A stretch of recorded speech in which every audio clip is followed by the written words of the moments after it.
Rehab Aid, Part 1B. The prescription bottle is never empty. Toes knobby and knuckles swelling, hair gray, pilings of pin curls are matted back like seagull wings, suits of bright pink and orange and teal with black trim, cling young to their old bodies. Weathered, they are weathered, beautiful, they bob weightless in the bottle. Joints are 20 years younger in the prescription. Bosoms bowsprit figureheads, the prescription bottle moves for them. I am on the deck in navy blue scrubs. I am skimming the bottle for a water sample and measuring the biophosphonates and checking the inflammation and listening to the squawk and flap of skin on voice on water. A girlish giggle, a recipe for peach cobbler, a groan from the hips. The humidity is coating my face and clinging to the skin above my lip. The back of the hair on my neck curls against the water and my eyes inflame.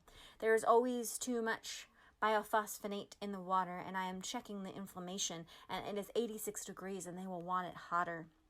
The prescription bottle is never empty, and it is never hot enough, and they want it 90 so they can stop moving, so they can sit and feel the ache disappear, so they can stop breathing and hold on.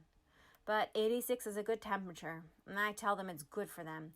If it's too hot, they wouldn't be able to do their exercise, and then their joints would stiffen, and they would have pain going from down to up. But their joints are already stiff, and they already have pain, and they don't care to go down to up, and they want that bottle warmer. They don't want to do their exercises, but Mary does. Mary loves to do her exercises, and she wears a yellow bathing cap and a red bathing suit and flutter kicks her legs for 10 minutes straight while holding the edge of the worn prescription wall, and never complains about the biophosphonates in the water or the prescription never being empty or the squawking and the flapping and the inflammation. No, Mary never complains. Her blue eyes smile, water droplets, and I am hopeful, and I stick the skimmer in the pool and close my eyes and pray that Mary doesn't have inflammation tonight. And then I am leading the aquatics class from up on the deck, and the patients are lined up like plastic orange bottles in the medicine cabinet. I am reaching and pulling and pressing and folding and swinging and circling, flicking and dabbing the air, and they do the same, reflecting me in the water. The whole bottle is swinging back and forth, a wall of wet, a mass, an exodus, a movement, and when they stop, the water continues beyond their effort. As they file out of the prescription, the water level drops, and then the next bunch of files in and the water level rises again. The prescription bottle is never empty. And when the patients walk the prescription perimeter in timed, deliberate steps, I can see the weight returning to their joints. The space water created between balls and sockets and levers and hinges compresses, and bone leans on bone, on marrow, on nerve, on them. Their eyes water. There is always too much biophosphonate in the prescription. But Mary is holding Tina's arm and helping her along, and the arthritis is nothing but an old friend, and I am in the locker room and changing from my scrubs into my swimsuit and piling my hair on the top of my head and getting ready to help Charlie into the prescription bottle for his 3 p.m. routine. He will always be late, and I will wait in the water, feeling it bubble up along my body hair and smooth my skin and hold me just right. And the prescription bottle can never be empty. And when he gets here, I help him down the steps and set up a prescription bottle for balance. And he gets his shoulders low under the water to ease the pain, and the placement of his chin is a turtle. And I imagine setting him free and bond, saying, "Swim, Charlie, swim!"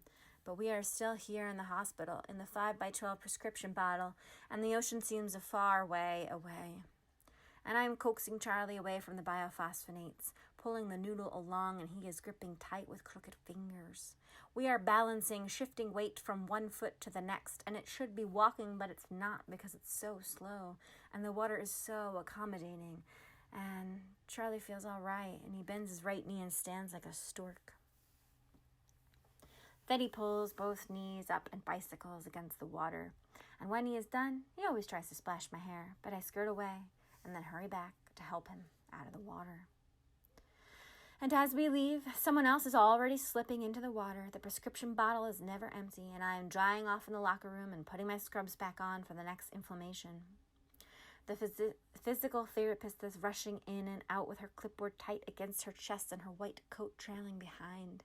She's always busy writing and scrawling and noting and documenting while I am reaching and swinging and balancing and measuring people in bottles and prescription in water.